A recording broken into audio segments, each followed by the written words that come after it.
अक्षय तिथि व्रत कथा। अक्षय तिथि की एक कथा के अनुसार प्राचीन काल में एक धर्मदास नामक वैश्य था।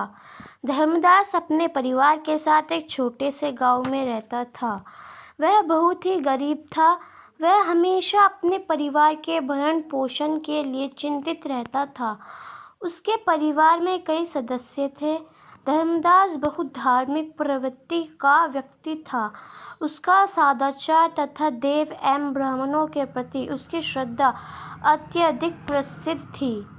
अक्षय तिथि व्रत के महात्मा को सुनने के पश्चात उसने अक्षय तृतीया पर्व के आने पर सुबह जल्दी उठकर गंगा में स्नान करके विधि पूर्वक देवी देवताओं की पूजा की।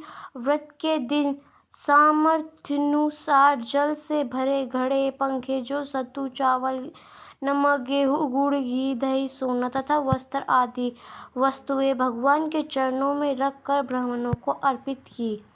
यह सब दान देखकर धर्मदास के परिवार वाले तथा उसकी पत्नी ने उससे रोकने की कोशिश की। उन्होंने कहा कि अगर धर्मदास इतना सब कुछ दान में दे देगा तो उसका परिवार का पालन पोषण कैसे होगा। फिर भी धर्मदास अपने दान और पुण्य कर्म से विचलित नहीं हुआ और उसने ब्राह्मणों को कई प्रकार का दान दिया। उसके जीवन में जब भी अक्षय तृतीया का पावन पर्व आया, प्रत्येक बार धर्मदास ने विधि से इस दिन का पूजा एवं दान आदि कर्म किया। अनेक रोगों से ग्रस्त तथा वृद्ध होने के उपरांत भी उसने उपवास करके धर्म, कर्म और दान पुण्य किया।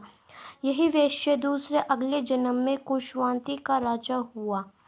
मान्यता है कि अक्षय तिथि के दिन किए गए दान, पुण्य व पूजन के कारण वह अपने अगले जन्म में भी बहुत धनी एवं प्रतापी राजा था। वह इतना धनी और प्रतापी था कि त्रिदेव तक उसके दरबार में अक्षय तिथि के दिन ब्राह्मण का वेश धारण करके उसके महायज्ञ में शामिल होते थे।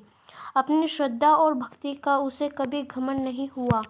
वह प्रतापी राजा महान एवं वैभवशाली होने के बावजूद भी धर्म मार्ग से कभी विचलित नहीं हुआ।